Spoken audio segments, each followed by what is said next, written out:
going towards Lauterbrunnen now. As you can see, the train is approaching here.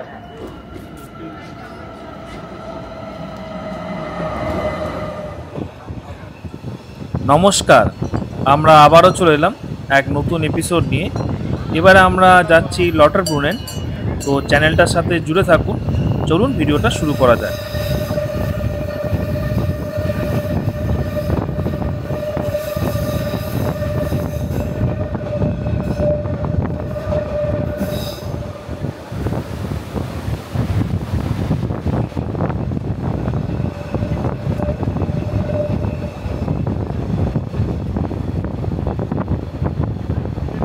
আমরা আপনাদের আগেই জানিয়েছি আমরা এই ট্রেনটি ধরেছি জুইলিচুনেন স্টেশন থেকে। জুইলিচুনেন স্টেশনের 1A 1B থেকে ছাড়ে লটারব্রুনেনের জন্য, আর 1C 1D থেকে ছাড়ে গ্রিন্ডেলওয়াল্ডের জন্য, এবং দুদিকেই আপনারা ইন্টারলাকেন অস্ট যেতে পারেন।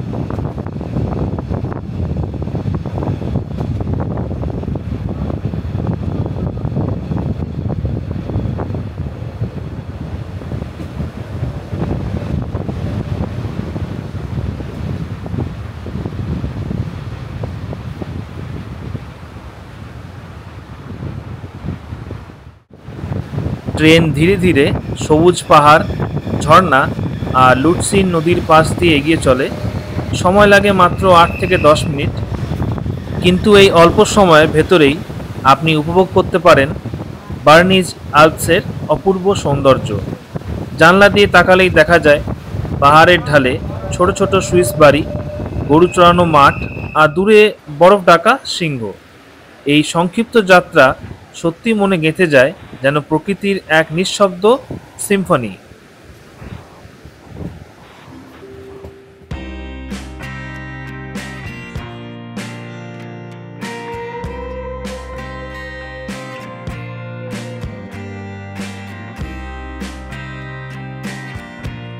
তো আমরা পৌঁছে গেছি সুইজারল্যান্ডের এক পরীর রাজ্যে, লটারব্রুনেন।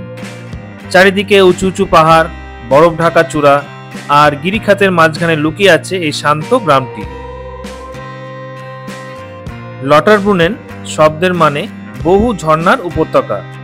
সত্যি এখানে প্রায় 72টি ঝর্ণা পাহাড় থেকে নেমে এসেছে, যার মধ্যে সবচেয়ে বিখ্যাত স্টাউবাক ফলস। পাহাড়ের ওপর থেকে সরাসরি নেমে আসা এই ঝর্ণা যেন বাতাসে ভেসে থাকা এক রূপকথার জলধারা।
রাস্তায় হাঁটতে হাঁটতে দেখা যায় ঐতিহ্যবাহী কাঠের বাড়ি, ফুলে ভরা বারান্দা আর পেছনে গর্জে চলা নদীর শব্দ।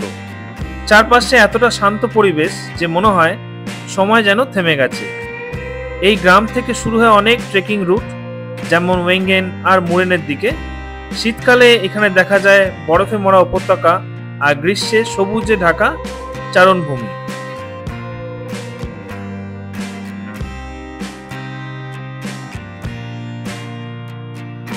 লটারব্রুনেন উপত্যকার হৃদয়ে দাঁড়িয়ে আছে এই অপূর্ব সৃষ্টি স্টাউবাক ফলস।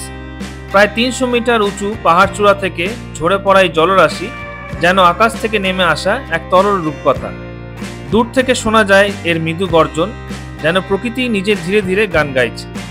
বাতাসে ভেসে থাকা ক্ষুদ্র জলবিন্দু মুখে এসে লাগে, আর সূর্যের আলো তাতে রংধনুর মতো ঝিকমিক করে ওঠে। একেবারে জাদুর মতো দৃশ্য। এই ঝর্ণার নাম স্টাউবাক, যার অর্থ বাষ্পে মিশে যাওয়া ঝর্ণা, কারণ এর জলধারা নিচে নামার আগেই বাতাসে কুয়াশার মতো মিলিয়ে যায়।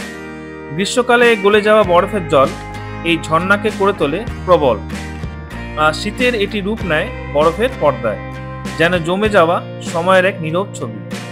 1997 সালে বিখ্যাত জার্মানি কবি গোথে এখানে এসে এই ঝর্ণা দেখে মুগ্ধ হয়েছিলেন এবং পরে লিখেছিলেন তার বিখ্যাত কবিতা spirit song over the waters.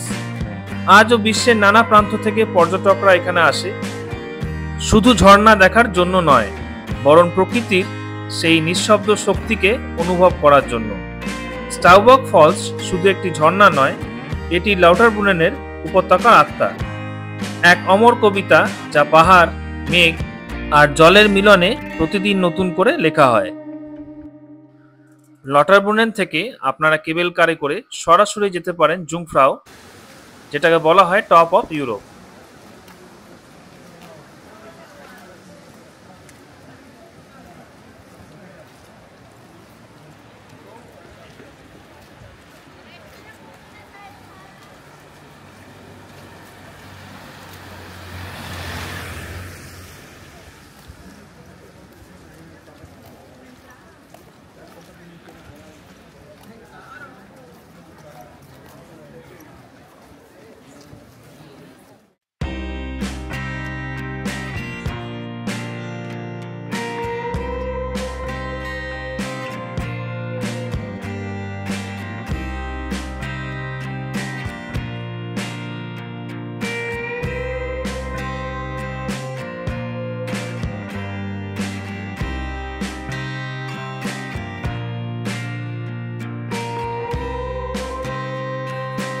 বিখ্যাত চলচ্চিত্র পরিচালক ইয়াশ চোপড়া এখানে সৌন্দর্যে মুগ্ধ হয়ে বহু বলিউড সিনেমার শুটিং করেছেন, যেমন ডিডিএলজে, বাচনা এ হাসিনো, চাঁদনি, সবগুলোরই কিছু না কিছু অংশ ধারণ করা হয়েছে এখানে। লাউটারব্রুনেন শুধু একটি পর্যটন কেন্দ্র নয়, এটি এমন একটি জায়গা যেখানে সময় থেমে যায়, শব্দ থেমে যায়, আর রয়ে যায় শুধু প্রকৃতির মৃদু নিঃশ্বাস। আশা করছি এই ভিডিওটি আপনাদের ভালো লেগেছে। যদি ভালো লেগে থাকে তারা আপনারা সাবস্ক্রাইব করবেন আমার চ্যানেলে। আমরা শীঘ্রই ফিরে আসছি এই সুইজারল্যান্ডের আরেকটা এপিসোড নিয়ে। ধন্যবাদ।